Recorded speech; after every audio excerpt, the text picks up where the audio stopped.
Assalamualaikum, saya Muhammad Fakrul Syami bin Abdul Latif. Pada sesi ini, saya ingin membicarakan isi-isi yang penting dalam dapatan kajian, iaitu potensi-potensi insan. Seperti mana yang kita tahu, ia menekankan konsep Jerry, iaitu merupakan jasmani, emosi, rohani dan intelek di bawah falsafah pendidikan kebangsaan.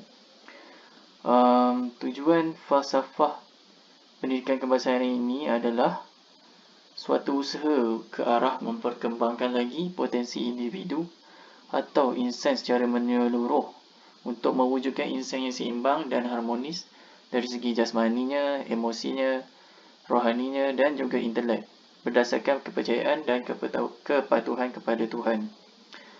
Bagi aspek Jerry ini, iaitu yang pertama, jasmani. Ia melibatkan aktiviti berkaitan gerakan fizikal atau tubuh badan, iaitu berkait dengan pergerakan otot-otot. Jasmani ini jelas sekali ia bertujuan menyihatkan tubuh badan kita di samping menstabilkan mental. Selain itu, kemahiran berserta pengembangan bakat juga dalam bidang sukan maupun teknikal dapat ditingkatkan. Dan yang seterusnya adalah emosi.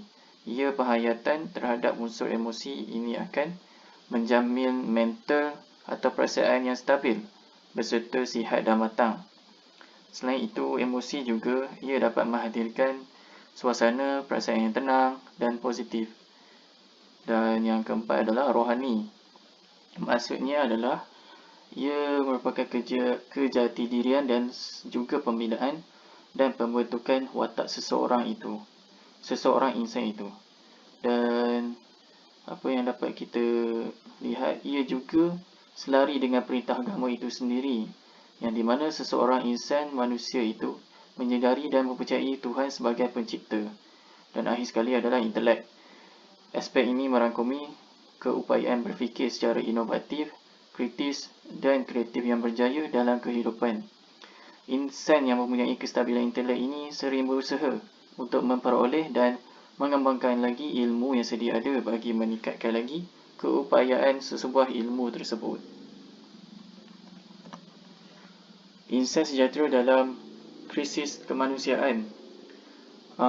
Insan sejahtera ini berupaya mengambil peranan yang penting dalam melahirkan manusia yang seimbang dan harmonis dalam semua aspek kemanusiaan.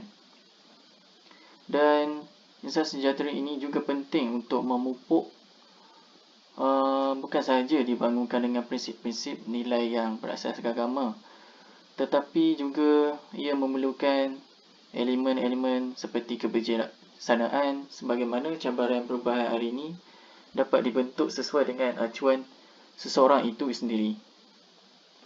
Krisis kemanusiaan ini dapat digambarkan melalui berlakunya hal-hal isu yang berkaitan kemanusiaan seperti peperangan, pelarian, kebuluran, resis dan banyak lagi.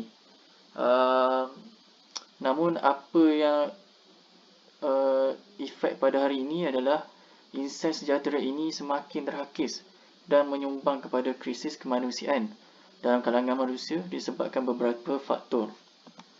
Faktor-faktor tersebut adalah yang pertama, pengaruh media massa yang juga menjadi parasit dalam hidup kita yang menyebabkan kehidupan seharian terjejas dan terjebak dalam aktiviti yang tidak bermoral dan melalaikan.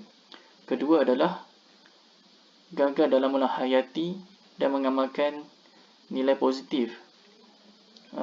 Ini dapat kita tahui bahawa budaya dan etika seharian kita tidak menghayati dan mengamalkan lagi. Dan seterusnya adalah kegagalan dalam etika kerja dan seharian yang di mana seseorang itu tidak kompeten dan tidak mahu meningkatkan kemahiran sama ada teknikal atau sebagainya.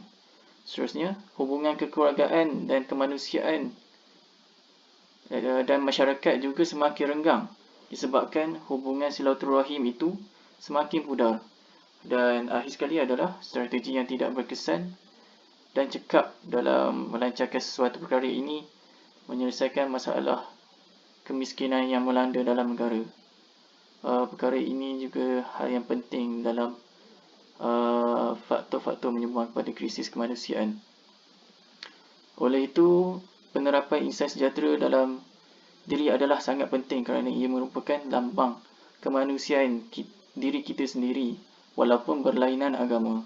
Sebagai manusia yang celik, kita sepatutnya didedahkan kepada pengetahuan insan sejahtera dan peka terhadap krisis kemanusiaan di serata dunia ini.